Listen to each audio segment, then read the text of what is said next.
Tout a commencé ici, sur ce continent. L'Afrique, terre immense, berceau de l'humanité. Il y a plusieurs millions d'années, dans ces savanes, ces montagnes et ces déserts, naquirent les premiers ancêtres des hommes. Ici, la vie sauvage dictait ses lois, et chaque jour était une lutte pour survivre. Mais au milieu de cette nature grandiose, quelque chose d'unique allait émerger. C'est ici que notre histoire a commencé. Bien avant l'apparition d'Homo sapiens, d'autres espèces arpentaient déjà l'Afrique. Parmi elles, l'Australopithecus, des êtres mi-humains, mi-animaux, comme la célèbre Lucie, vieille de plus de 3 millions d'années. Ils marchaient sur 2 jambes, mais conservaient encore des traits primitifs. Un petit cerveau, des bras longs, adaptés à la vie dans les arbres. Ces premiers hominidés représentaient une étape décisive, un pont fragile entre le règne animal et l'aventure humaine.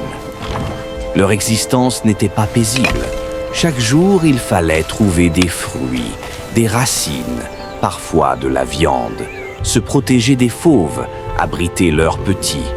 La savane était à la fois nourricière et impitoyable. Et pourtant, dans cette lutte quotidienne, chaque geste, chaque adaptation, chaque découverte posait une pierre de plus sur le long chemin de l'humanité. Puis survint une révolution silencieuse. En Afrique de l'Est, il y a environ 2,6 millions d'années, nos ancêtres apprirent à tailler la pierre. Un éclat brut devenait une arme, un tranchant, un outil.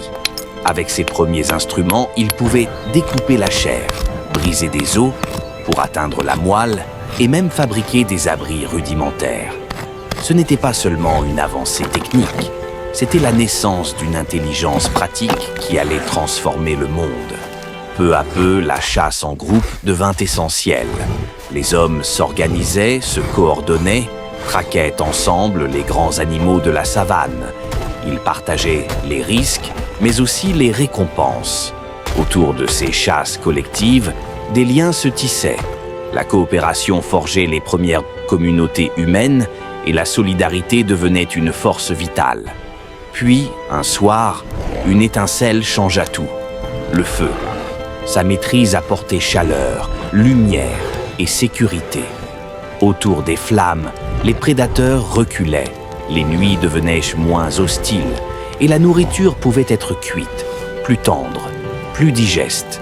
Ce n'était pas seulement une flamme dans l'obscurité, c'était une porte ouverte vers un monde nouveau. Autour du feu naquit une autre révolution, l'imaginaire. Les premiers hommes ne se contentaient plus de survivre, ils commençaient à raconter. Dans certaines grottes d'Afrique, on retrouve encore des peintures vieilles de dizaines de milliers d'années. Chasse, rituels, animaux majestueux. Ces images étaient plus qu'un art, elles étaient la mémoire d'un peuple, les premiers récits de l'humanité.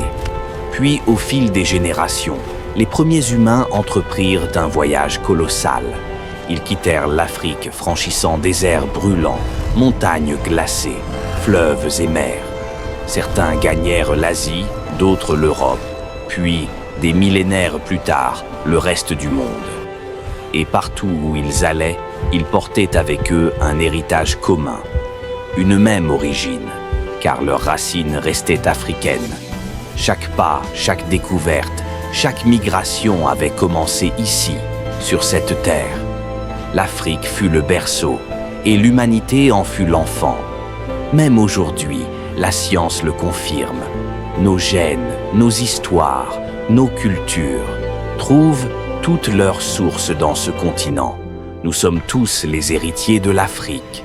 Si l'on remonte assez loin, nos histoires se rejoignent, car au-delà de nos différences, un fil invisible nous relie, celui de notre origine commune. L'histoire de l'humanité a commencé ici, en Afrique.